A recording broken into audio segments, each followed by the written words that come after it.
বাংলাদেশে যতগুলো আছে জঙ্গি সংগঠন, এই জেএমবি বলেন, আনসারুল্লাহ বাংলা টিম বলেন, আনসার আল ইসলাম, ওই শহীদ হামজা ব্রিগেড, এরকম অনেক অনেক, এগুলোকে আসলে আমরা প্রকৃতপক্ষে এদেরকে জঙ্গি দলের স্ট্যাটাসে আমরা দিই না।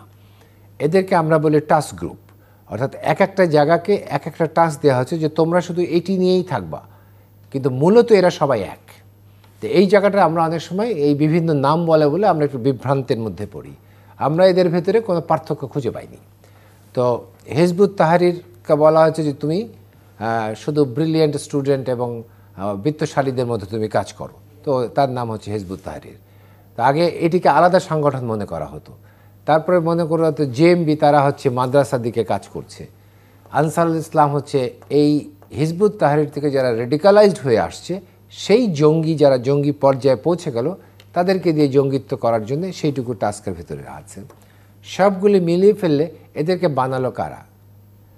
এটি তো সিরিয়া থেকে আইএস এসে এদেরকে বানায়নি, এদেরকে বানিয়েছে আমাদের দেশীয় ব্যক্তি, আমাদের দেশীয় কোনো সংগঠন, কোনো নেতা, কোনো পৃষ্ঠপোষকতা, সবগুলোই দেশ থেকেই হচ্ছে।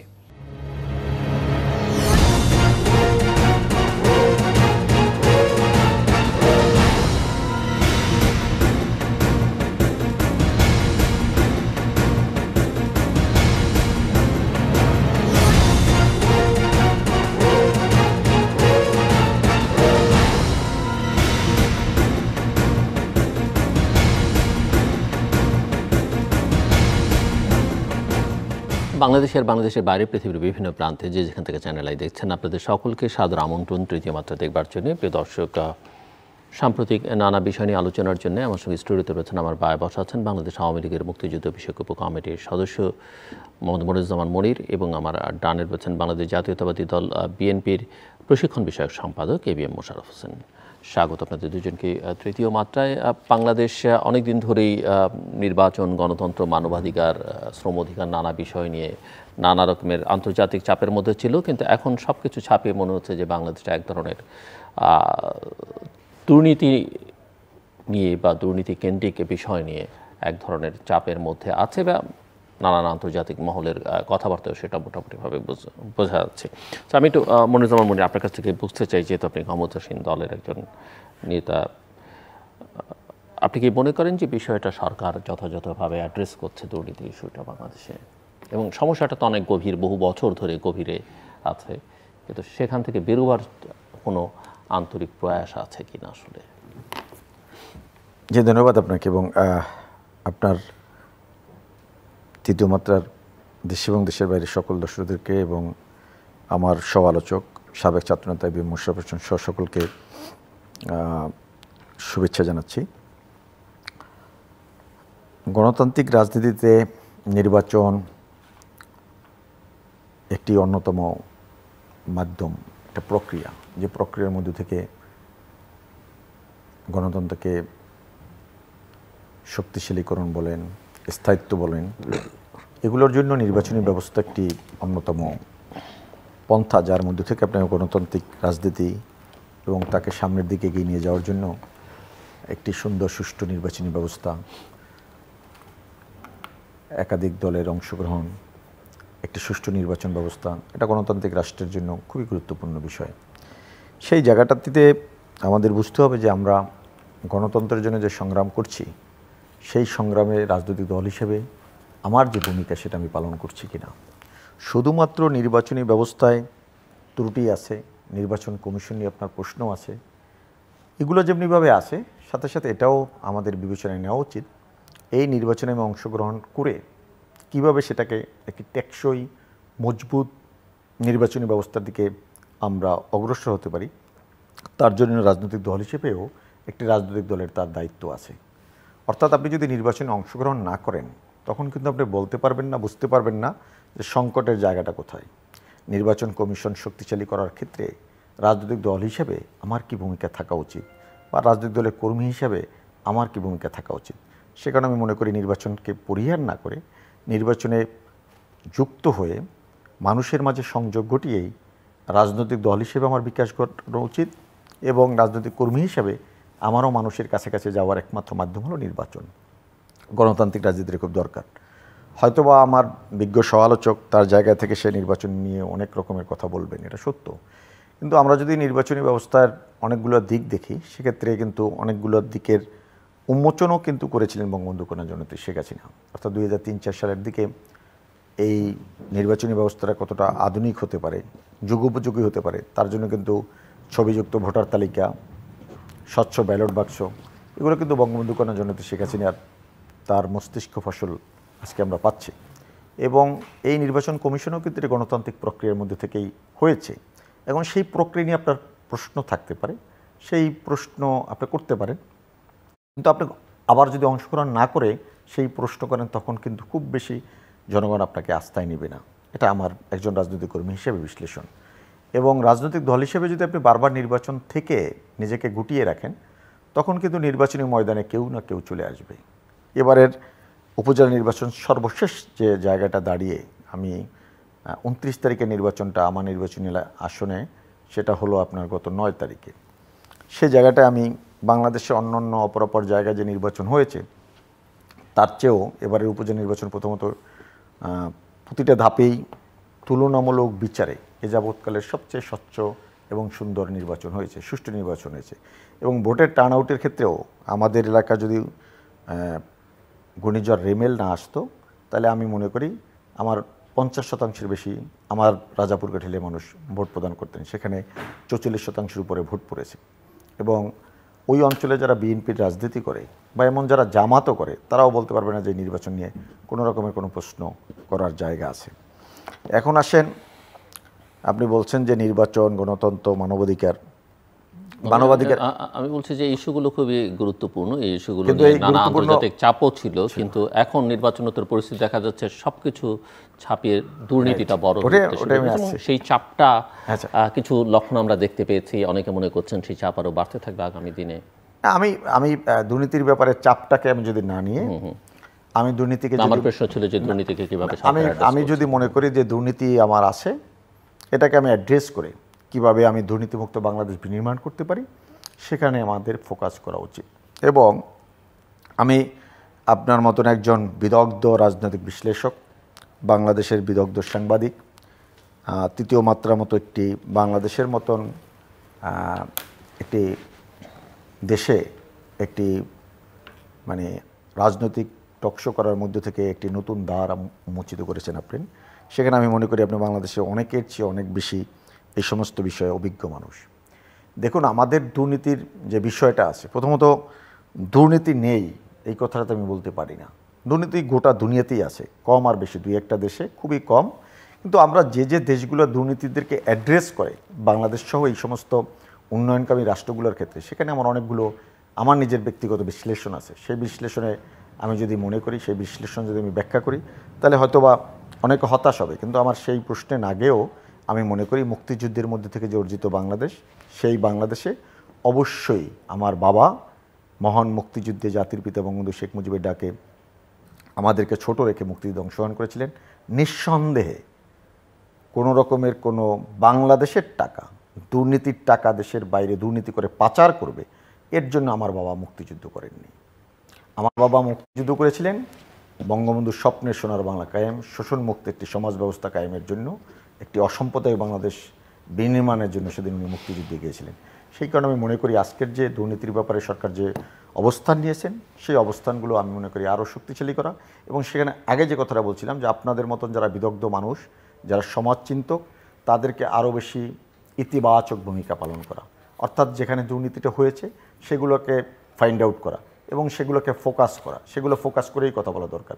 আমি মনে করি আজকের বাংলাদেশের যে দুর্নীতির যে বিষয়গুলো, সেখানে আমরা প্রায়শই, আমি মোশাররফ ভাই, আমরা একে অপরের বিরুদ্ধে কথা বলি, কিন্তু দুর্নীতিটা আসলে কারা করে সেটা যদি আপনি খুব গভীরভাবে যান, আজকে যাদের কথা উঠে এসেছে, আমি মনে করি সেই জায়গাগুলোতে আমাদের কাজ করার আছে। এই কারা, এরা কারা? এরা নিঃসন্দেহে দুর্নীতি করে, আমি একটা এক্সাম্পল দিয়ে যেভাবে ছেড়ে দিচ্ছি আপনাকে। আমি খুব কাছ থেকে একজনকে চিনতাম, জানতাম।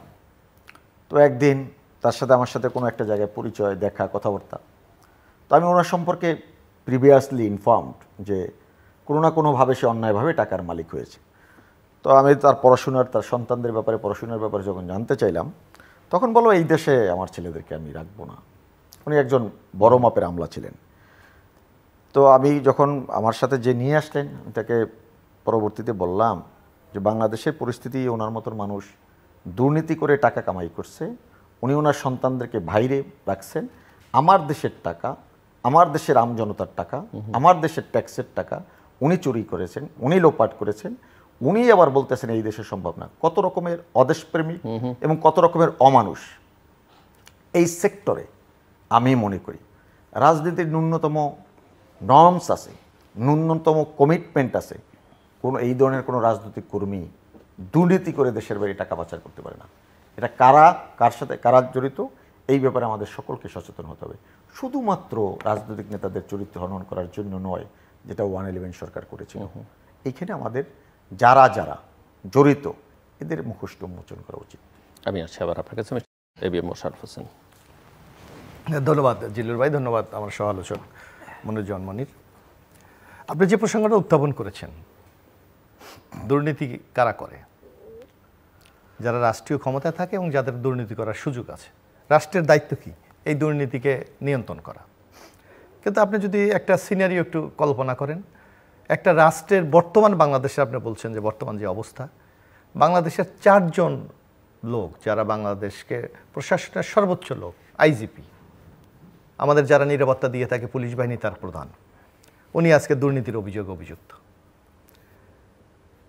আজকে আমাদের আর্মি চিফ সাবেক জনাব আজিজ আহমেদ সাহেব, উনি দুর্নীতির অভিযুক্ত।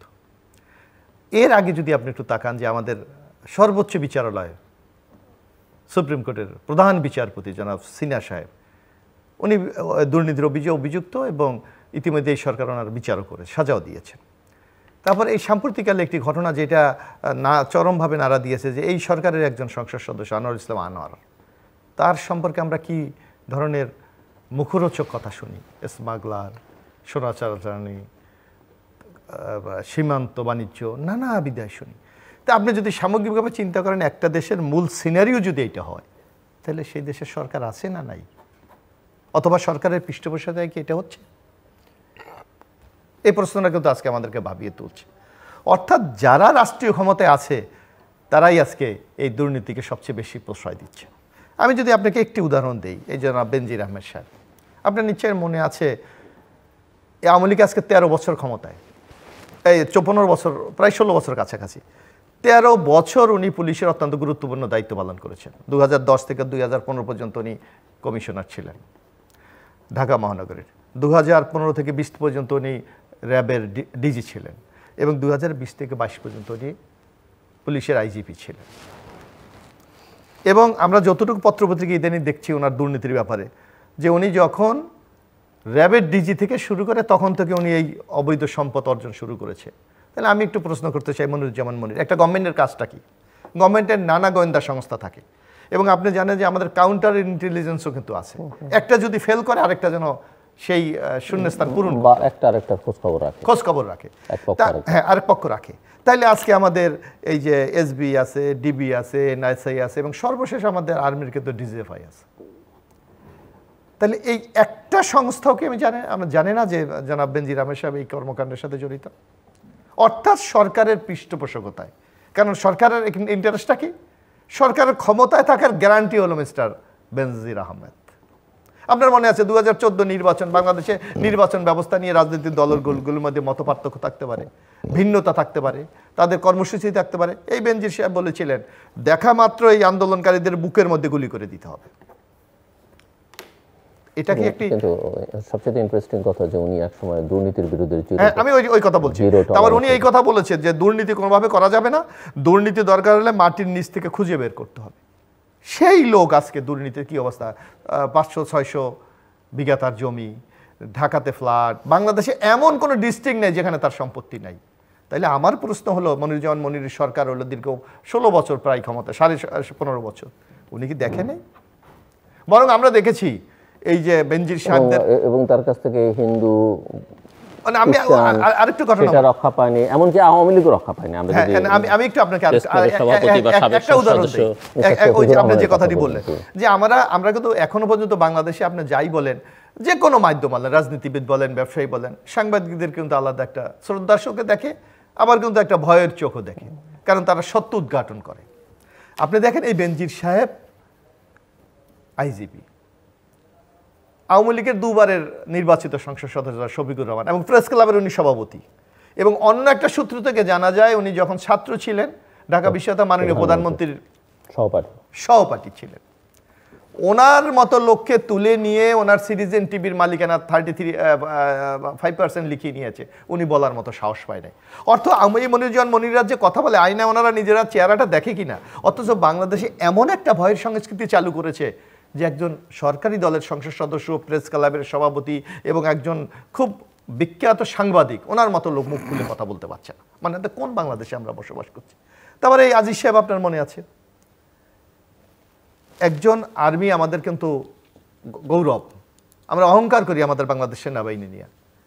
উনি ওনার ভাইদের ব্যাপারে কি করেছে, অন্যগুলো আমি বাদ দিলাম, সে প্রশাসনিকভাবে কি করেছে, কি ক্ষমতা প্রয়োগ করেছে, অপ্রয়োগ করেছে।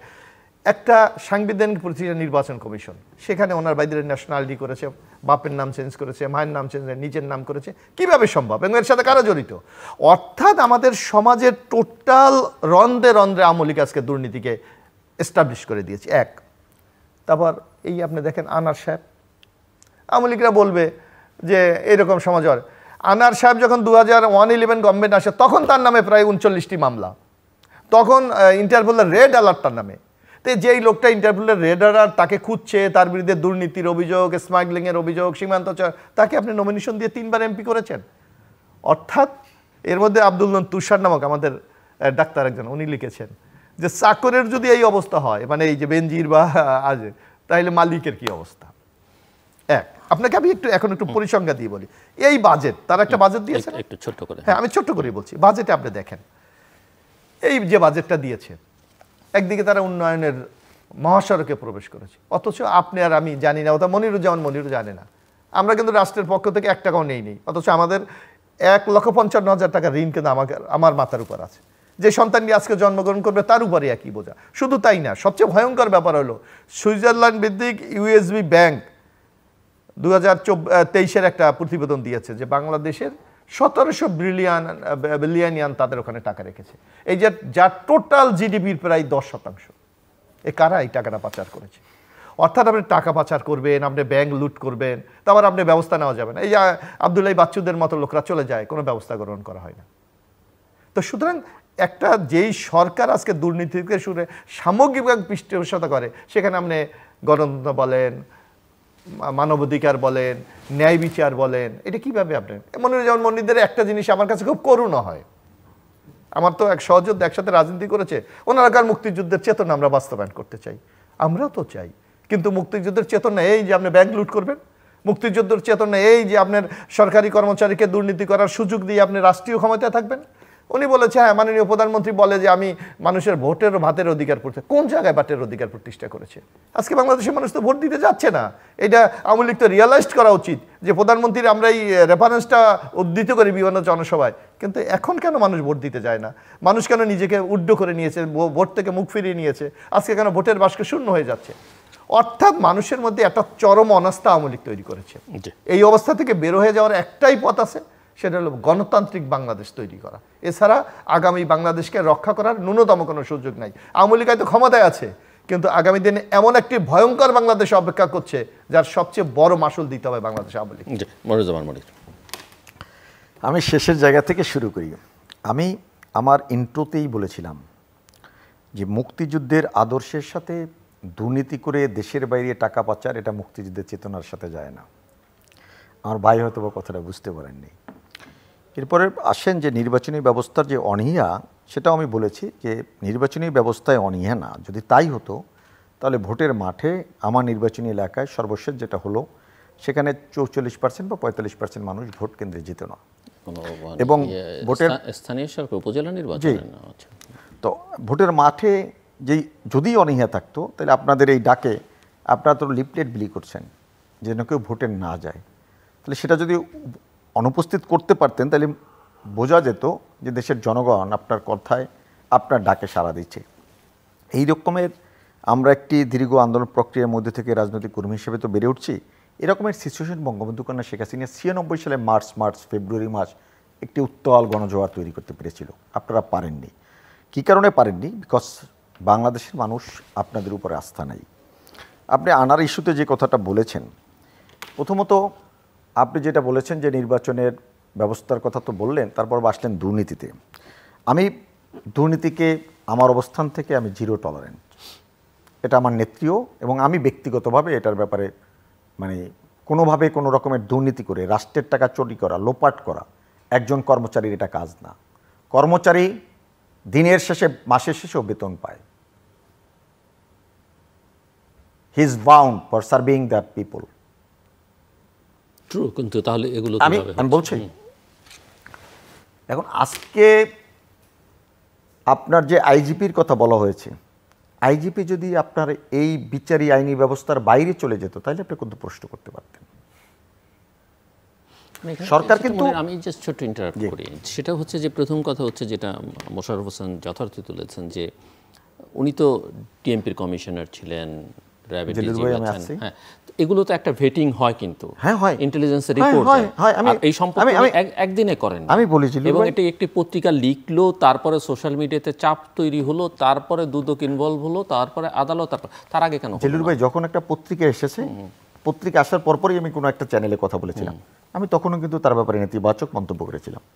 ফর ইউর কাইন্ড ইনফরমেশন, যে দেশটাকে আমরা সামনে নিয়ে কথা বলি বা কথা বলতে স্বাচ্ছন্দ্য বোধ করি, ওই দেশের সাবেক প্রেসিডেন্ট ডোনাল্ড ট্রাম্প, সে যখন ক্ষমতায় ছিল তার বিরুদ্ধে কি ব্যবস্থাটা হয়েছিল, ওই সরকার করেছিল বা কেউ করেছিল? আমরা কিন্তু ওই গভর্নমেন্টকে কিন্তু ফলো করতে বলি। আবার উল্টো উদাহরণ, যেমন ধরেন এখন প্রেসিডেন্ট জো বাইডেনের ছেলের অলরেডি দোষী সাব্যস্ত হয়েছে। কিন্তু আমার কথা হলো, আমেরিকার মতন রাষ্ট্র কিন্তু ডোনাল্ড ট্রাম্প যখন ক্ষমতায় ছিল, হোয়েন হি ওয়াজ ইন পাওয়ার, সে কিন্তু বিচারের আওতায় নিয়ে আসতে পারে নাই বা কেউ তার বিরুদ্ধে কথা বলে নাই। আমি বলছি আমার দেশ তো অনেক পিছনে তার দেশ থেকে, ও তো শত শত বছর আগে আমার চেয়ে স্মার্ট। আমরা এদেরকে বলি যে এরা গণতন্ত্রের বুনিয়াদি বা একটা এক্সাম্পল স্বরূপ বলি আমেরিকাকে, ব্রিটেনকে, সেখানেও কিন্তু সম্ভব হয়নি। আমার আন্তরিকতা নিয়ে ঘাটতি আছে কিনা সেটা বলবেন। উনি যেমনিভাবে বলছে রাষ্ট্র পৃষ্ঠপোষক করে, রাষ্ট্র পৃষ্ঠপোষক করে না বিদায় 16 বছরে আমি একদিনের জন্য বিশ্ব চ্যাম্পিয়ন হয়নি, বাট আপনি বিশ্ব চ্যাম্পিয়ন হয়েছিলেন। আপনি আনারের কথা বলেন, আমার ভাই বলেছেন, আমার খুব ভালো লেগেছে। অফকোর্স আনোয়ার আজিম আনার, তার মতন যদি ইন্টারপোলের মামলা পেয়ে থাকে, আমার দলের সাধারণ সম্পাদক, দলের উচ্চ পর্যায়ের নেতৃবৃন্দ, সংসদীয় বোর্ড, তাদের কাছে আমার বিনীত অনুরোধ, আপনারা এখন থেকে একটু চেক করে দেখেন এই দলে কারা কারা আনার টাইপে ঢুকে গেছেন। এবং দলের সাধারণ সম্পাদক বলেছেন যে তাকে জনপ্রিয়তা দেখে দেওয়া হয়েছে, তার অন্য জিনিস বিবেচনায় না হয়নি এবং কোন নির্বাচনে দেওয়া হয়েছে সেটা। আমি ওই কথাগুলোই বলছি। সাথে সাথে আনারের ঘটনা ঘটছে জেল্লুর ভাই 2024 সালে এসে। 2001 সালে 1 অক্টোবরের নির্বাচনের পর একটি ব্রুটাল মেজরিটি বিএনপি পেল।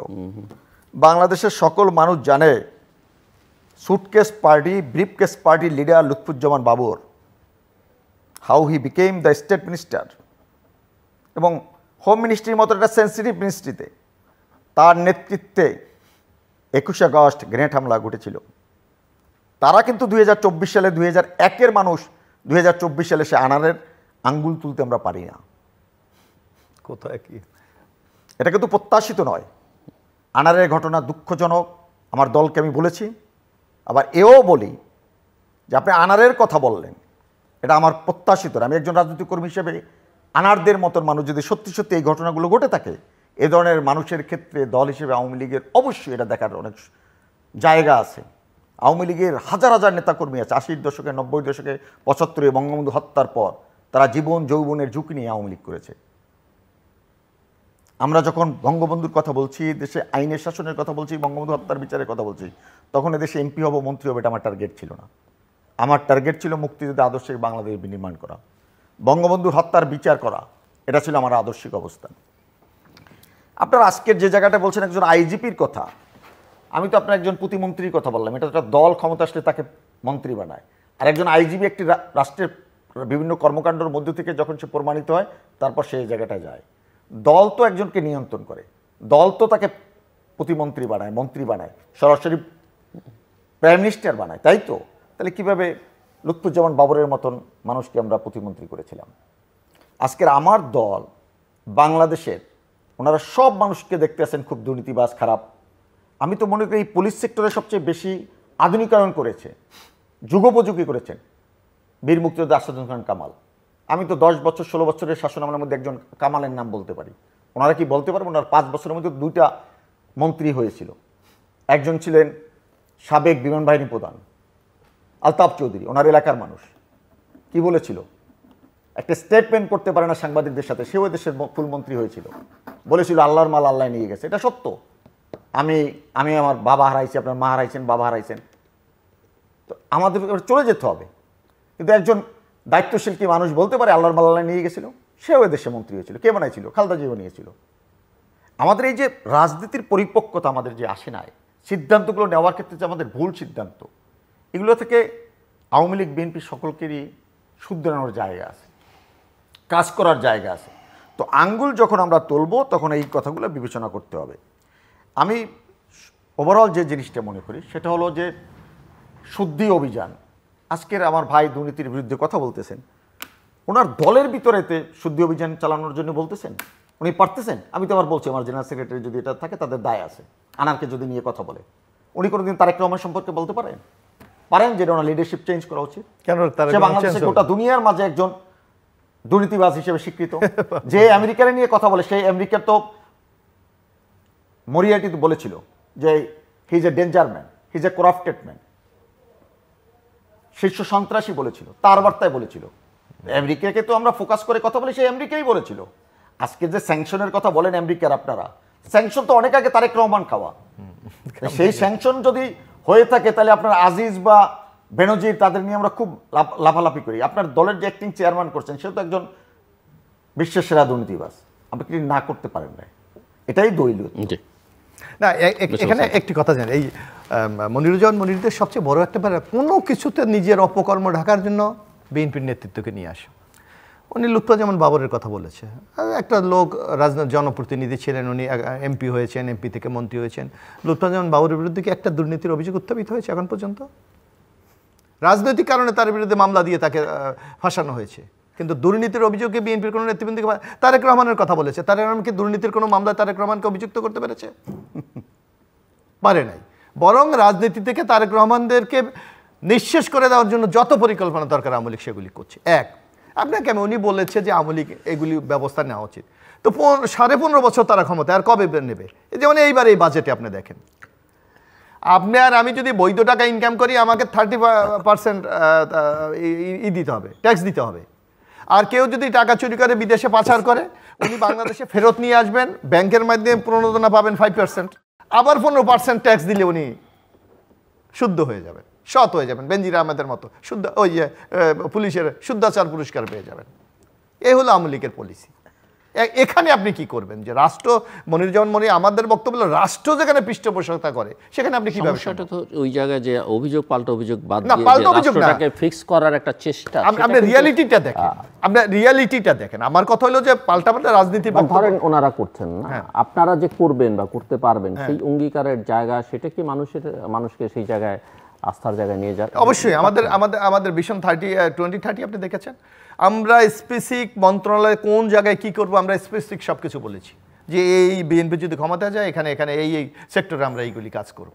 কিন্তু আওয়ামী লীগ সেটা তো ধরেন একটা ডকুমেন্টস দিলেন, একবার ঘোষণা দিয়ে তারপরে শেষ। সেটাকে ওই যে জনগণের মধ্যে প্রচার করা, আস্থায় নেওয়া, সেটা নিয়ে আরো যে কাজ করা, সেটা এখন আপনি বলছেন যে আস্থা প্রমাণের জায়গাটা কোথায়? জনগণের রায়টা তো বাংলাদেশে কি সে রায় দেওয়ার কোনো, আপনি যে কোনো আজকে মানুষ কি বিএনপির পক্ষে না আওয়ামী লীগের পক্ষে, এটা রায়ের একমাত্র জায়গা কোথায়? এটা অবাধ সুস্থ নিরপেক্ষ নির্বাচন, সেই জায়গাটি কি বাংলাদেশে আছে? নাই তো। আওয়ামী লীগ তো সব কিছু মেনে করে নিজেদের, এই যে নির্বাচন আমি করি, দামি করে, তুমি করো, নিজেরা। এইটা কি আপনি নির্বাচন বলবেন? একটা রাজনৈতিক দলের যে একটা ক্যারেক্টার, সেইটাই তো আওয়ামী লীগ হারিয়ে ফেলেছে। এদের কাছে এখন ক্ষমতার মুখ্য। এই যে আজিজ সাহেব, আপনি একটা লোক, এখন আমরা কেন বলি, উনি হয়তো বলতে রাজি, আরে আপনি একটি লোককে আপনি ওই যেমন বাংলাদেশ ব্যাংকের টাকা আপনি নিশ্চয়ই ব্যবহার করি, আপনার আমি টাকা মনে যেমন তো ব্যবহার করেন, আপনি টাকাটা খোলেন তো কি লেখা, যে চাইবা মাত্র বাহককে দিতে বাধ্য থাকিবে। এই বেনজির আহমেদ, আব্দুল আজিজরা এরা আওয়ামী লীগ যা চাইয়াছে তাহা দিতে তারা বাধ্য ছিল বলিয়া তাদেরকে কখনো সেনাবাহিনীর প্রধান, কখনো র্যাবের ডিজি, কখনো পুলিশ কমিশনার, কখনো আইজিপি বানিয়েছে যে আওয়ামী লীগকে ক্ষমতায় রাখতে হবে। তো যখন ক্ষমতা মুখ্য তখন তো এই দুর্নীতি নাই, যখন ক্ষমতার মুখ্য তখন তো এই ক্ষমতার অপপ্রয়োগ নাই। এগুলি আওয়ামী লীগের চোখে তো কোনো দৃশ্যমান হয় না। ওনাকে আমি একটা কথা বলি, উনি নিশ্চয় মনির সাথে খুব ভালো সমান, এই যে বর্তমান মেয়র তাপস সাহেব ঢাকা সিটির, তাপস সাহেব বক্তৃতায় বলেছে যে আব্দুল্লাহ বাচ্চুকে কেন গ্রেপ্তার করা হয় না, আপনার নিশ্চয় মনে থাকার কথা। তারপরে সরকার গ্রেপ্তার করায় না, তার বিরুদ্ধে গ্রেপ্তারি পরোয়ানা জারি করেছে কবে জানেন? যখন উনি বাংলাদেশ থেকে চলে গেছে, তার সকল সম্পত্তি বিক্রি করে চলে গেছে, তখন বলছে যে এখন বাচ্চুকে পাওয়া যাচ্ছে না। তো এইগুলি কি আপনার দুর্নীতিকে প্রশ্রয় দেওয়া, পৃষ্ঠপোষকতা করে না দুর্নীতি দমন করার বিষয়? আমাদের প্রশ্নটা কিন্তু এখানে, অন্য কথা না। আর মনিররা দেখবেন যখন সরকারের ব্যর্থতা, দুর্নীতি, অপব্যবহার, অপশাসনের কথা বলি, তখন যাবে তারা ওই বিএনপি করেছে। আরে বিএনপি তো দীর্ঘ 17 বছর ক্ষমতায় নাই, এখনো বিএনপি কেন? বিএনপির আমলে তো খেলাপি ঋণের পরিমাণ ছিল মাত্র 22,000 কোটি টাকা, এখন আপনাদের আমলে 1,25,000 কোটি টাকা কেন? এটা কি বিএনপি করেছে? না বিএনপি এসে আপনাদের ব্যবসায়ীদেরকে লোন দিয়েছে? এই যে বিদ্যুৎ রেন্টাল, কুইক রেন্টালের নাম বলেন, বাংলাদেশের মানুষের উপর আপনি ঋণের বোঝা চাপাচ্ছেন, আর ভারতের আদানিকে আপনি 1 মেগাওয়াট বিদ্যুৎ দেয় নাই, আপনি 10,000 কোটি টাকা তাদেরকে ক্যাপাসিটি ট্যাক্স দিয়েছেন। এই কথাগুলি আমরা যখন বলি তখন আওয়ামী লীগের ঘা লাগে, কারণ তাদের ক্ষমতার উৎস তো বাইরে। এই যেমন নির্বাচনের আগে আপনি মনে আছেন ওবায়দুল কাদের সাহেব, বাইরে মানে কোথায়, এই যে ওবায়দুল কাদের বলেছে যে ভারত ছিল বলেই তো আমরা নির্বাচন করতে পেরেছি, ক্ষমতা এসেছি। জনগণের উপর তো তারা বিশ্বাস করে না। আচ্ছা, আমি জাস্ট আপনাদের দুজনের কাছে প্রশ্ন, আপনাকে প্রশ্ন করছি যে ভারতে একটা নির্বাচন হয়ে গেল, এই নির্বাচন থেকে বাংলাদেশের আসলে লেসন নেবার কিছু আছে? লেসন নেওয়া তো অবশ্যই, দেশ হিসেবে, রাজনৈতিক দল হিসেবে, ক্ষমতাসীন হিসেবে, বিরোধী দল হিসেবে। না অবশ্যই আছে। আপনি যদি আমাদের দিল্লির যিনি মুখ্যমন্ত্রী ছিল ভারতের, গুজরালের একটা কথা বললে ওখান থেকে তো আমরা শেখার একটা বিষয় আছে। গুজরাল বলেছে যে, কেজরিওয়াল বলেছে যে মোদি তো আজকে বাংলাদেশ এবং পাকিস্তানকে ফলো করছে। বাংলাদেশে যেমন সকল বিরোধী দলকে জেলে ঢুকিয়ে শেখ হাসিনা প্রাইম মিনিস্টার হয়েছে, পাকিস্তানে যেমন ইমরান খানকে জেলে ঢুকিয়েছে, তার দল বাদ করে দিয়েছে। ইলেকশনের আগে বলেছে, কিন্তু ইলেকশনের পরে তো আর এই কথা কেউ। এখন হলো ভারতে আপনি একটা জিনিস লক্ষ্য, ভারত একটা ফেডারেল কান্ট্রি, আমরা হলো ইউনিক কান্ট্রি। এখন প্রশাসনিকভাবে অথবা রাষ্ট্র পরিচালনার ক্ষেত্রে ভারত আমাদের মধ্যে কিছু মৌলিক পার্থক্য আছে। যেমন আপনি মনে করেন আমাদের দেশে একটা আইনশৃঙ্খলা রক্ষা বাহিনী, ভারতে কিন্তু আপনি দেখবেন যে যেমন কেন্দ্রীয় বাহিনী আছে, সাথে সাথে কিন্তু রাজ্যের বাহিনীগুলি আছে। এখন ইচ্ছে করলে সব কিছুগুলো কিন্তু ম্যানিপুলেট করা যায় না। তাদের বিচার বিভাগ তাদের একটা প্রতিষ্ঠান দাঁড়িয়ে গেছে, নির্বাচন কমিশন দাঁড়িয়ে গেছে, আমলাতন্ত্র একটা জায়গায় দাঁড়িয়ে গেছে। যেমন আপনার নিশ্চয় মনে আছে এই যে গত আমেরিকার নির্বাচনের সময় যখন বাইডেন এবং ট্রাম্পের নিয়ে নির্বাচন, ট্রাম্প যখন রেজাল্ট কোনোভাবে মানছিলেন না, আপনার মনে আছে সেনাবাহিনীর যিনি চিফ অফ স্টাফ, উনি কিন্তু প্রেস কনফারেন্স করে বলেছিলেন আমরা কোনো ব্যক্তির পারপাস সার্ভ করার জন্য আমরা সেনাবাহিনীটা, আমরা সংবিধানকে সমুন্নত রাখার জন্য আমরা শপথ নিয়েছি। অর্থাৎ উনি কিন্তু ট্রাম্পের পক্ষে যায়নি। মানে এই ধরনের কিছু, কিন্তু বাংলাদেশে সকল প্রতিষ্ঠানকে দলীয়করণ করেছে। নাহলে এই যে আমরা যে নামগুলি বারবার বলছি যে আজিজ বেনজির, এরা কারা? এরা কি সেনাবাহিনীর চিফ হওয়া বা পুলিশের আইজি হওয়ার যোগ্যতা রাখে? অর্থাৎ এদের একটাই গ্যারান্টি, আওয়ামী লীগকে ক্ষমতায় রাখে। না, প্রথমত উনি যে কথাটা বলছেন শেষের এই অংশটা থেকে শুরু করি, যে বেনজির বা আজিজ সাহেব এরা একটি প্রক্রিয়ার মধ্যে থেকে যেভাবে করা দরকার সেভাবেই হয়েছে। ওনাদের আমলে বরঞ্চ 111 যখন ঘটেছিল তখন এই বিএনপির আমলেই শুনেছিলাম বিএনপি নেতারা খুব মায়াকান্না করেছিল যে মঈন আহমেদকে কয়েকটা ধাপ ডিঙ্গিয়ে তাকে চিপ করা হয়েছিল।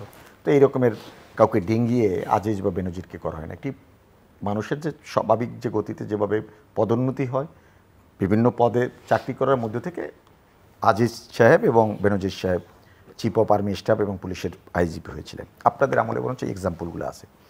এরপর আসেন, আপনি তাপস সাহেবের কথা বলেছেন। আমি মনে করি ব্যারিস্টার শেখ ফজলেনুর তাপস শুধুমাত্র ঢাকা সিটি কর্পোরেশনের মেয়র নয়, আগামী দিনে বাংলাদেশের নেতৃত্ব দেওয়ার মতন ওই পরিমাণ সক্ষমতা, ওই পরিমাণ দেশপ্রেম আছে বিদায় ব্যারিস্টার শেখ ফজলেনুর তাপস দৃঢ়তার সহিত এবং গণতান্ত্রিক চর্চা আওয়ামী লীগ করে বিদায় ব্যারিস্টার শেখ ফজলেনুর তাপস একটি চেয়ার ধারণ করে সে আবার এই লুৎফর হাই কি বাচ্চু আব্দুল হাই বাচ্চুর বিরুদ্ধে বলেছেন তাকে গ্রেপ্তার করা হয় না কেন, এই প্র্যাকটিসটা আমাদের মধ্যে আছে, আমাদের তারপর কি করেছে আপনাদের ভিতরে নাই, এটা নাই। এবং আমি যে বললাম যে আমরা যখন এই জিল্লুর রহমানের উপস্থিতিতে বহুত শোতে আওয়ামী লীগের সাবেক স্বাস্থ্যমন্ত্রী করোনাকালীন সময় ডেঙ্গুর সময় যখন দেশের বাইরে ছিল সমালোচনা করেছি, ইতিবাচক আলোচনা এবং তাদের বিরুদ্ধে ভয়েস রেজ, এটা আওয়ামী লীগের কর্মীরা করতে পারে, জানে। যেমনিভাবে আপনি তারেক রহমান সম্পর্কে বলার পর আপনি বলছেন যে উনি দুর্নীতি করে নাই, কত নির্লজ্জ মিথ্যা কথা আমরা বলে যাচ্ছি এবং অন এয়ার টেলিভিশনগুলোতে এটা খুবই দুঃখজনক। কোন জায়গায় করেছে আপনি বলেন? সিঙ্গাপুরের আদালত মানি লন্ডারিং মামলায়, এটা তো আমার কথা না, তারেক রহমান আরাফাত রহমান কোকো দুইজনের নামে মামলা হয়েছে, 7 বছরের জেল, 10 কোটি টাকা জরিমানা এবং টাকা ফেরত এসেছে। তারপরও আপনি এই রকমের প্রমাণ থাকার পর, আকাট্য প্রমাণ, বাংলাদেশের সমস্ত পত্রিকা সমস্ত মিডিয়াগুলোয় লিড নিউজ হয়েছে, আপনি কি বললেন তারেক রহমান করেননি।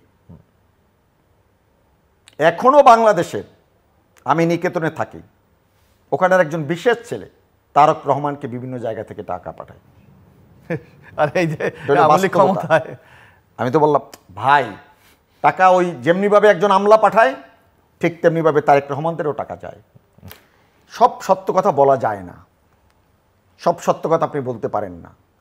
তবে আমি মনে করি যেহেতু পৃথিবীতে এসেছি মারা যাব, কিছু সত্য কথা বলতে হবে। কিছু সত্য কথা বলেনি না বলে দলটাকে অন্তত বিরোধী দল হিসেবে আত্মপ্রকাশ করেন, দায়িত্বের জায়গা থেকে পালন করেন। কেন সরকারি দলে যেতে সমস্যা কোথায়? খালি বিরোধী দল দেখেন কেন? আমি তো না আওয়ামী লীগের মাইন্ডসেট আপ যে এটা বিরোধী দল খোঁজে না মাইন্ডসেট আপ না, আমি বলছি যেটা এটা বিরোধী দল খোঁজে। এরপর হলো আপনি বলছেন যে আপনাদের ক্ষমতার উৎস বাইরে, আমাদেরকে ক্ষেত্রে বলছেন বাইরে। বাংলাদেশের কোনো মানুষ দেখেছে যে আওয়ামী লীগ তার মার্কিন রাষ্ট্রদূত তাকে বিভিন্ন রাজনৈতিক দলের অফিসে মুভমেন্ট করা? এবং আপনার দলের নেতাই সাবেক ভাইস চেয়ারম্যান, সাবেক আইন প্রতিমন্ত্রী ব্যারিস্টার শাহজাহান ওমর সাহেব পিটার ডিহাস সম্পর্কে কি বলেছিল? যে বাবা ভগবান আমাদেরকে অবতার হিসাবে আবির্ভাব হয়েছে। এটা বিএনপির লোকরাই বলেছে। পিটার হাস আওয়ামী লীগ অফিসে গেছে। আমি ওই বলছি যে এটাই দুর্ভাগ্যজনক যে বাংলাদেশে আমরা জনগণকে ফোকাস করি নাই। আমি জিল্লুর ভাই আপনাকে একটা কথা বলি, আপনি যদি জনগণের সাথে সংযোগ না ঘটাতে পারেন আপনি কখনোই কোনো কার্যকর আন্দোলন করতে পারবেন না। মানুষের মনের ভাষা বোঝার জন্য নির্বাচনে যাওয়া উচিত। দেখুন আপনি যে কথা বলেছেন ভারতের উদাহরণ দিয়ে, ওনারা সেই মানসিকতায় নিজেদেরকে এখনও তৈরি করতে পারেননি। রাহুল গান্ধী সম্পর্কে অনেক নেগেটিভ কথা বলেছে, সরকারের বিভিন্ন এজেন্সি তার বিরুদ্ধে বিভিন্ন রকমের প্রোপাগান্ডা করেছিল। দৃঢ়তার সাথে গোটা ভারত জুড়ে আন্দোলন করেছে, কৃষকের পাশে দাঁড়িয়েছে। তার রেজাল্ট কিন্তু আজকে রাহুল গান্ধী বা প্রিয়াঙ্কা গান্ধী পেয়েছে। আমি মনে করি আরও আগে যদি প্রিয়াঙ্কাকে রাজনৈতিক ময়দানে নামানো হতো, আমি মনে করি রাজনৈতিক চেহারাটা আরও ভালো হতো। একটি কম্পিটিটিভ পলিটিক্স একটি দেশ বিনির্মাণের ক্ষেত্রে বিশাল ভূমিকা রাখতে পারে, সেটা ভারতের কাছ থেকেই আমাদের শেখা উচিত। আপনি নির্বাচনী ব্যবস্থা সম্পর্কে ত্রুটি আছে, আসুন ইলেকশন এসে আমি এটা কিন্তু জিল্লুর আপনাকে 14 সালের নির্বাচনের সময়ও পরে আগে আপনার সাথে বহু শোতে আমি বলেছি, 14 সালের নির্বাচনকে বিএনপি যদি চ্যালেঞ্জ হিসেবে নিত, 13 সালে বাংলাদেশের মানুষ তাদের পার্টি সিটি কর্পোরেশন নির্বাচনে ব্যালটের মধ্য থেকে রায় দিয়ে, তখন তো আওয়ামী লীগ ক্ষমতায় ছিল, আওয়ামী লীগ যদি ভোট ট্যাম্পারিং করতো, রিগিং করতো, তাহলে তো 13 সালেই জিততে পারতো। তাহলে তো 5টা সিটি কর্পোরেশন নির্বাচনে ওনারা ফ্রি ফেয়ার ক্রেডিবল ইলেকশন বিএনপির লোকরা পাশ করে গেছে। তখন একটা রাজনৈতিক পরিস্থিতি ছিল, একটা মিথ্যা অপবাদ দিয়ে গোটা বাংলাদেশে হেফাজত এবং ধর্ম নাই এই রকমের একটা কথাবার্তা বলে একটা উন্মাদনা তৈরি করেছিল। কিন্তু আপনি চ্যালেঞ্জটা তো নিতে পারলেন না। পিপল তো আপনাকে ভোট দিয়েছিল, জনগণ তো আপনাকে ম্যান্ডেট দিল, জনগণের উপরে আস্থা রাখলেন না। 14 সালে 5 জনের নির্বাচন আচরণ করলেন না। মাননীয় প্রধানমন্ত্রী আপনাকে ফোন করলেন, সেই ফোন কলকে আপনি গুরুত্ব দিলেন না। আপনি গেলেন কি আন্দোলন করতে, কি করলেন? আন্দোলনের নামে বাংলাদেশের মানুষ হত্যা করলেন। বাংলাদেশের মানুষের কাছ থেকে দুটো জিনিস খুব ক্লিয়ার, বিএনপি রাজনৈতিক দল হিসেবে আন্দোলন করার যে আপনার যে অনুষঙ্গগুলো থাকতে হয়, এটা কখনোই বিএনপির রাজনীতিতে ছিল না। আমি এটা প্রায়শই বলি, এটা মোশাররফ ভাইরা আহত হয়। আওয়ামী লীগের বলছেন যে আওয়ামী লীগের খেসারত দিতে হবে। অফকোর্স আমি যদি নেতিবাচক রাজনীতি করি খেসারত দিতে হবে, খেসারত তো দিয়েছেন। নোংরা রাজনীতি, দুষ্ট রাজনীতি, খারাপ রাজনীতি, হত্যাকাণ্ডের রাজনীতি 2004 সালে 21 আগস্ট ঘটেছে, সেখানে তো বাংলাদেশের মুসলিকা দিয়ে তারেক রহমানের যেতে হয়েছে। আওয়ামী লীগ যদি এই রকমের কারো হত্যাকাণ্ডের সাথে জড়িত থাকে, যদি বিরাজনীতি করার কোনো প্রক্রিয়া থাকে, তাহলে আওয়ামী লীগকেও এটা দিতে হবে, এটা আমি মনে করি। কিন্তু আমি মনে করি না আওয়ামী লীগের কর্মী হিসেবে এটা হবে। আওয়ামী লীগের কর্মীরা শুধুমাত্র ক্ষমতায় যাবে, লুটপাট করবে, চুরিচামারি করবে, এটার জন্য আওয়ামী লীগের 90% দলের নেতাকর্মীরা জড়িত না। যারা আজকে টুকটাক যারা জড়িত, আমি মনে করি অধিকাংশ দুর্নীতিগুলো সরকারি আমলাদের থেকে হয়, এবং সেই আমলারা শতভাগ নয়, 10% 15% আমলা এই ঘটনার সাথে জড়িত। আমি মনে করি অধিকাংশ আমলাই দেশপ্রেমিক। যে আমলাগুলো নীতি নির্ধারক থাকে তাদেরকে বরঞ্চ একটা বড় স্ক্যানিংয়ের মধ্যে থেকে আনা উচিত বলে আমি মনে করি। কিন্তু আওয়ামী লীগের যে নেতাকর্মীরা, তারা 75 পরবর্তী সময়ে তারা যুদ্ধ করে জিয়া এরশাদের সময় সামরিক শাসনের চক্ষু উপেক্ষা করে আন্দোলন করেছে, সংগ্রাম করেছে। আজকের আপনারা যদি বলেন শেখ হাসিনা আবার একটা 111 ঘটবে, আবার আওয়ামী লীগের নেতাকর্মীরা দাঁড়াবে, ওই মানসিকতা, ওই রাজনৈতিক চর্চা আওয়ামী লীগের কর্মীরা করে। হয়তো ভাই 10% যারা সুবিধাভোগী তাদেরকে দেখবেন না, আজকে যারা মন্ত্রী হিসেবে আছেন বা যারা বিভিন্ন দায়িত্বপূর্ণ জায়গায় আছেন তারা থাকবেন না। আমরা যারা মনিরুজ্জামান মনির আমরা থাকবো। 111-এর সময় কিন্তু আমরা আর্মির সামনে দাঁড়িয়ে তখন কিন্তু জননেত্রী শেখ হাসিনা মুক্তির জন্য ব্যারিস্টার মনিরুল হোসেনকে আমি মনিরুজ্জামান খুনি বলেছিলাম। একজন খুনি এদেশের উপদেষ্টা হতে পারে না। এটা জিল্লুর ভাই শোতে বলেছিলাম, বৈশাখী টেলিভিশনে বলছিলাম, 21 টেলিভিশনে বলেছিলাম। ধন্যবাদ। আমি আসছি final round. So mister Mosharraf Hossain Khan, সামনে আসলে কি না, এখন একটা জিনিস আপনি মনিরুজ্জামান মনির যে কথাগুলি বলে, এখন আপনি একটা বক্তব্য রাখবেন, সেই বক্তব্যের সাথে বাস্তবতার এবং প্রায়োগিক মিলটা কত সেটা তো আপনি দেখতে হবে। ওনারা দুর্নীতির বিরুদ্ধে বলে যে ওনারা দুর্নীতি মুক্ত করার জন্য কাজ করে, অথচ যত পদক্ষেপ গ্রহণ করে সব দুর্নীতিকে উৎসাহিত করার জন্য। যেমন এই যে আমি আজকে বললাম, এই যে বিভিন্ন সেক্টর উনি বলেছে যে এই যে ওনারা আমরা কি বিএনপির আমলে চ্যাম্পিয়ন হয়েছি, এক মিথ্যা বানোয়াট কথাবার্তা। বাংলাদেশের আপনি তো দীর্ঘদিন সাংবাদিকতা আছেন বা বিভিন্ন এই যে রাজনৈতিক ব্যক্তিদেরকে নিয়ে, সুশীল সমাজ সবাইকে নিয়ে আপনি টক শো করেন। বাংলাদেশের দুর্নীতি চ্যাম্পিয়ন হয়ে গেছে 2000 সালে। 2000 সালে ক্ষমতায় কে ছিল একটু বলেন। 96 থেকে 2001 পর্যন্ত তো আওয়ামী লীগ ক্ষমতা ছিল। 2000-এ কে ছিল? আজকে মাননীয় প্রধানমন্ত্রী শেখ হাসিনা ক্ষমতায় ছিল। তো 2000-এ যদি দুর্নীতির চ্যাম্পিয়ন হয় সেটা কি বিএনপির আমল হয়েছে?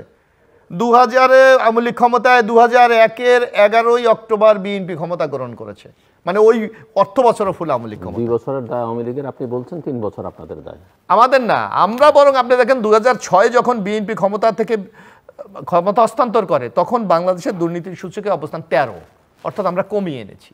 একটা যদি কোথাও অচল অবস্থা তৈরি হয় সেটাকে সলভ করার জন্য তো একটা সময় দরকার। বিএনপি সেই কাজটি করেছে।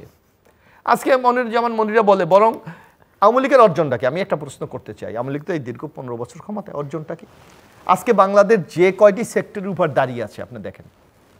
এই যে আপনি বলছেন সংকটটা উত্তরণের পথ কি, আজকে অর্থনৈতিকভাবে দাঁড়িয়ে আছে বিএনপির অবদানের উপর। এই যে আপনার পোশাক শিল্প বলেন, জনশক্তি বলেন এবং ভ্যাট, এই যে এবারও তারা 7,97,92 কোটি টাকা ভ্যাট দিয়ে, ভ্যাট থেকেই প্রায় 4.5 লক্ষ কোটি টাকা আসবে। অর্থ যখন আমাদের অর্থমন্ত্রী সাইবুর রহমান সাহেব ভ্যাট পরিবর্তন করে বেগম খালেদা জিয়ার 91 গভর্নমেন্টে, তখন কিন্তু আওয়ামী লীগ সেই দিন হরতাল ডেকেছিলেন। আওয়ামী লীগের অবদান, বরং বর্তমানে অর্থনীতিকে আপনি দুর্নীতিগ্রস্ত করেছেন, অর্থনীতিকে আজকে ঝুঁকির মধ্যে ফেলে দিয়েছেন, আমাদের বৈদেশিক ঋণ বাড়িয়ে দিয়েছেন, মেগা প্রকল্পের নামে আজকে মেগা চুরি করছেন আপনি। তাহলে আপনার অর্জনটা কোথায়? এই জায়গা থেকে বেরিয়ে আসার একটাই মাত্র পথ আছে, সেটা হলো সুশাসন, জনগণের মতামতটাকে আপনার প্রতিফলন করা।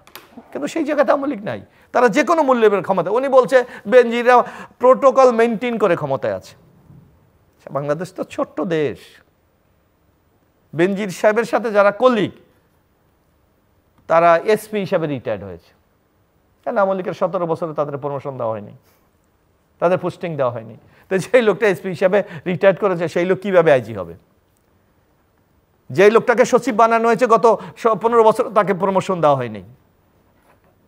প্রশাসনে 8 থেকে 900 লোক ওএসডি, কারা এরা?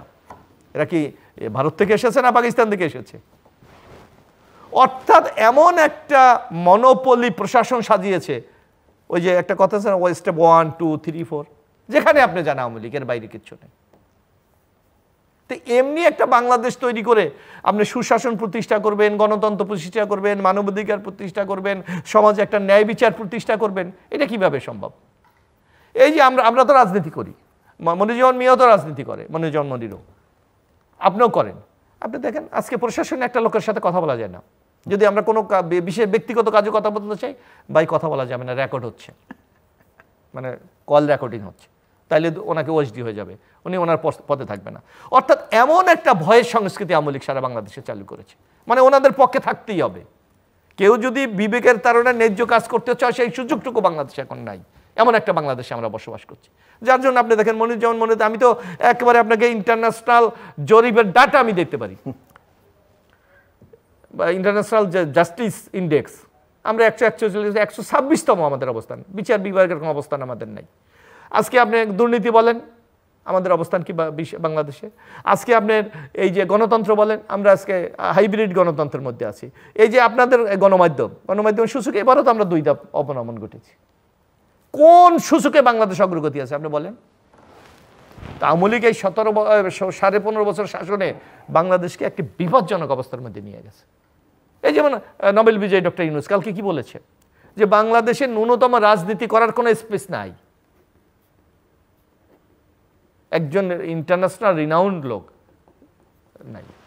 তা সামগ্রিকভাবে আপনি যে মনে করেন আপনি প্রতিপক্ষ, তার মিথ্যা বানোয়াট গাইবি। আর এই যে আমার তো মানে আওয়ামী লীগ একটা পুরস্কার এখনো পায় নাই, সেই পুরস্কারটা পাওয়া উচিত তাদের। এই যে গায়েবি আজগবি মামলার জন্য মিনিমাম একটা ইন্টারন্যাশনাল অ্যাওয়ার্ড পাওয়া উচিত, এটা এখনো পায়নি, হয়তো যে কোনো সময় পেয়ে যেতে পারে। অর্থাৎ এমন একটা বাংলাদেশকে তৈরি করে, মানে যেমন এখানে ছাত্র রাজনীতি করতো, একজন ছাত্র নেতার নামে 450 মামলা। বলুক, আওয়ামী লীগ তো বিএনপির আমলে 2বার বিরোধী দলে ছিল, কয়টা করে মামলা হয়েছে? হয় মামলা হতে পারে, আমি অস্বীকার করি না, বিরোধী দলের নামে হয়। আমিও তো যখন 96-তে আমি ঢাকা বিশ্ববিদ্যালয়ে তখন দায়িত্বে ছিলাম, আমার নামে 46টি মামলা ছিল, একটা লিমিট আছে। আমাদের মোয়াজ্জেম হোসেন আল্লাহ 450 মামলা, আমাদের এই যে সাইবুল্লাহ মিনির 500 মামলা, আমাদের অমুক। এটা কি? এটা হলো প্রতিপক্ষকে দমন করার জন্য আপনি যত ব্যবস্থা গ্রহণ করার দরকার সব কিছু করেছেন। তাহলে আইনের শাসন কোথায়, ন্যায় বিচার শেষ করে আন। তো সুতরাং আমরা বলতে চাই যে ভয়ঙ্কর বাংলাদেশ আওয়ামী লীগ তৈরি করেছে, এই জায়গা থেকে যদি তারা বেরিয়ে না আসে, আগামী দিনে তারা এর চেয়ে ভয়ঙ্কর পরিস্থিতি মোকাবেলা করতে হবে। আমি তো মনে করি আওয়ামী লীগ বলে যে আমরা শিক্ষা নেই, ইতিহাস থেকে আসলে কেউ শিক্ষা নেয় নাই। বলে 1975 পরে 21 বছর নাকি ওনারা রাস্তায় ঘুরেছে। আমার মনে হয় আওয়ামী লীগ শিক্ষা নেওয়ার ন্যূনতম কোনো ইচ্ছা তাদের ছিল না, এখনো নাই, কারণ তাদের তো একটা শিক্ষা হয়েছে। অথচ দেখবেন কোনো ক্ষেত্রে আজকে বিরোধীরা দমনের ক্ষেত্রে তারা খুব পারঙ্গম, আইনের শাসন লঙ্ঘনের ক্ষেত্রে তারা খুব এক্সপার্ট, প্রশাসনকে নগ্ন দলীয় করার ক্ষেত্রে তাদের চেয়ে সর্বসর্বা আর কেউ নাই। তো সামগ্রিকভাবে একটা অকার্যকর বাংলাদেশ আপনার জন্য আমার হাতে আর সময় নেই, তারপর আমি প্রশ্নটা একটু করি, ছোট্ট করে যদি উত্তর দেন। আপনাদের শিক্ষা হয়েছে, মানে আপনারা শিক্ষা নিয়েছেন? আমরা শিক্ষা বলতে আমাদের যদি কোথাও আমাদের ভুল হয়ে থাকে, কোথায় আমাদের দুর্বলতা থেকে থাকে, অবশ্যই সেটা তো ভুল হচ্ছে, আমরা তো সেইভাবেই আগাচ্ছি। আপনি যা দেখবেন ভিশন 2030 যদির প্রশ্ন আসছে কেন, যদি তো মানে হয়ে থাকে, মানে আপনারা কি এত বছরে নিজেরা এই সমালোচনা আত্মসমালোচনা করেনি? না, আমরা অবশ্যই করি। এখন আপনি যদি আছে কি নেই, আমি হয়তো ওই সময় নেই আপনার কাছে, আমি বিস্তারিত শুনতে যাব না। আমি একটা বলি, আপনার ভয়ের কোনো কারণ নাই, মোটা দেখেন না, আমি ভয় পাই না, আমি রাজনীতিতে আমি একমাত্র স্পষ্টবাদী কথা বলি। সেটা করেছেন কি? আমি যদি আমার কোনো দুর্বলতা হয় আমি অবশ্যই সেটা বলবো, আমরা অবশ্যই করেছি। এখন আপনি দেখেন, আমরা কি বাংলাদেশে গণতন্ত্রকে হত্যা করেছি? আমরা কি বাকশাল কায়েম করেছি? আমরা কি আত্মশুদ্ধি হব?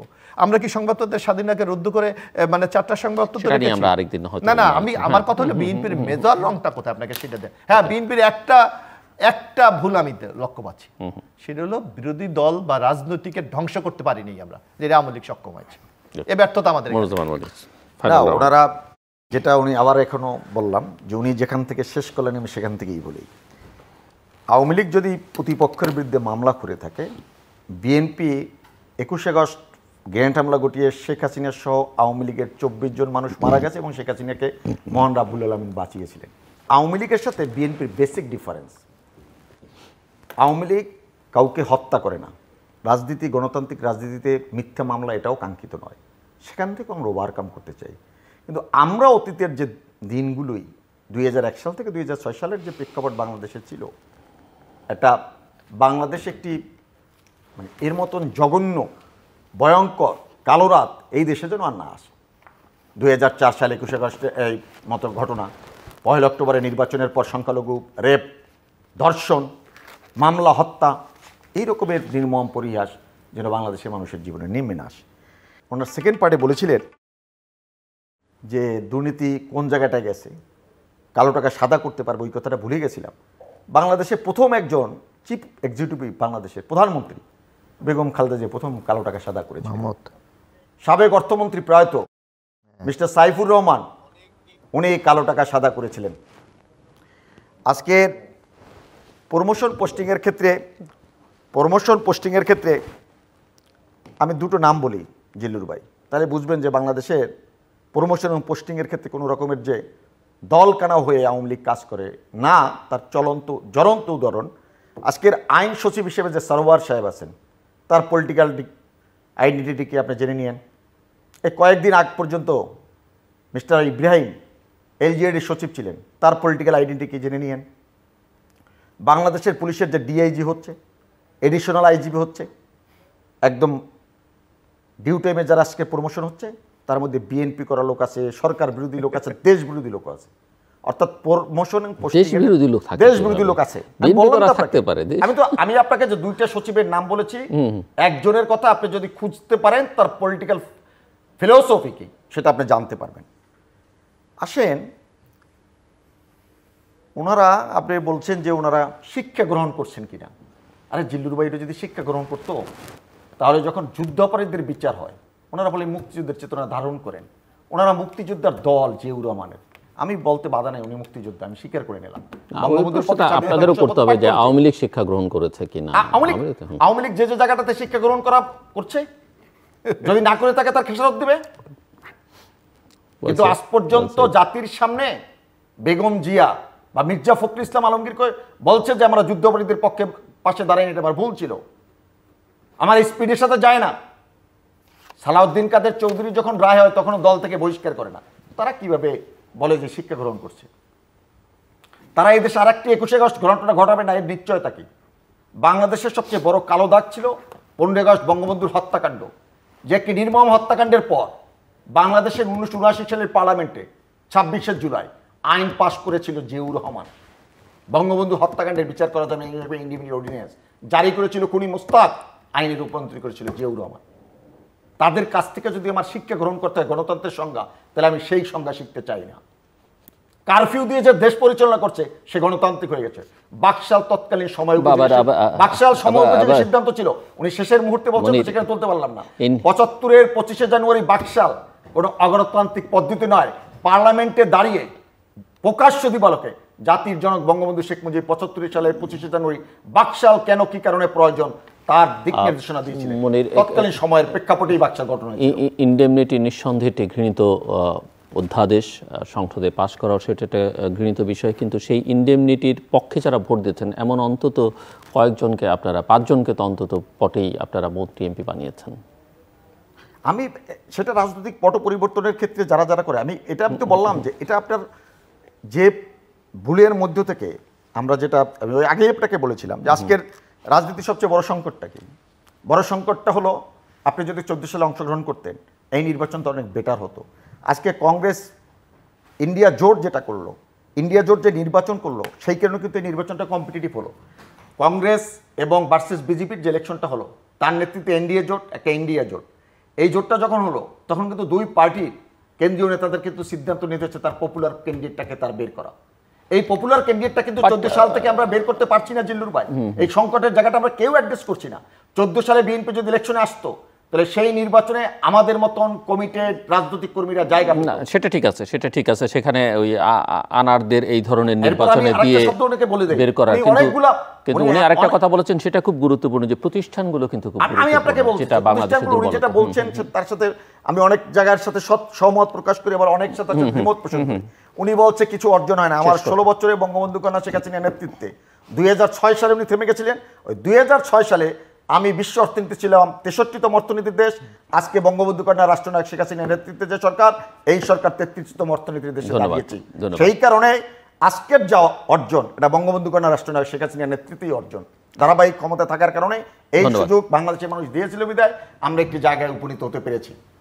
দর্শক, অনুষ্ঠানের শেষ প্রান্তে আমরা সামাজিক যোগাযোগ মাধ্যম ফেসবুক এবং এক্সে তৃতীয় মাত্রা লাইভ স্ট্রিম হচ্ছে, আপনারা দেখতে পারেন। টেলিভিশনের পর্দায় দেখতে না পারলে যে কোনো সময় যে কোনো স্থান থেকে ইউটিউবে তৃতীয় মাত্রা চ্যানেলটি সাবস্ক্রাইব করি পুরোনো পর্বগুলো আপনারা দেখতে পারেন। মিস্টার এবিএম মোশাররফ হোসেন এবং মিস্টার মনিরুজ্জামান মনির অসংখ্য ধন্যবাদ এই আলোচনা অংশ নেবার জন্য। দর্শক, আমার দুই অতিথি নানা বিষয় নিয়ে কথা বলেছেন, নির্বাচন, গণতন্ত্র, মানি লন্ডারিং, প্রশাসনের যে দুর্বলতা, সবচেয়ে বড় কথা দুর্নীতি, এবং দুর্নীতিটা আসলে বাংলাদেশের এই যে আসল চেহারাটা কিন্তু, এবং ওই যে যে বিষয়গুলো আমি উচ্চারণ করলাম ওনারাও করলেন সেগুলোর সঙ্গে সম্পর্কিত, এবং এটাই আসলে বাংলাদেশের একটা প্রধান দুর্বলতার জায়গা, যেটা আসলে পরিষ্কার করে বুঝিয়ে দেয় যে আমাদের এখানে গভর্নেন্সের সীমাবদ্ধতা কতখানি বা দুর্বলতা কতখানি, এবং সেটা যতক্ষণ পর্যন্ত আমরা ঠিকঠাক না করতে পারবো ততক্ষণ পর্যন্ত বাকি বিষয়গুলো ঠিক করা সম্ভব না। এবং তার জন্য ওই গণতন্ত্রের প্রশ্নটা অত্যন্ত জরুরি, এবং তার চেয়ে সবচেয়ে বড় জরুরি হচ্ছে জনগণের সঙ্গে সম্পৃক্ততা, জনগণের আস্থা অর্জন।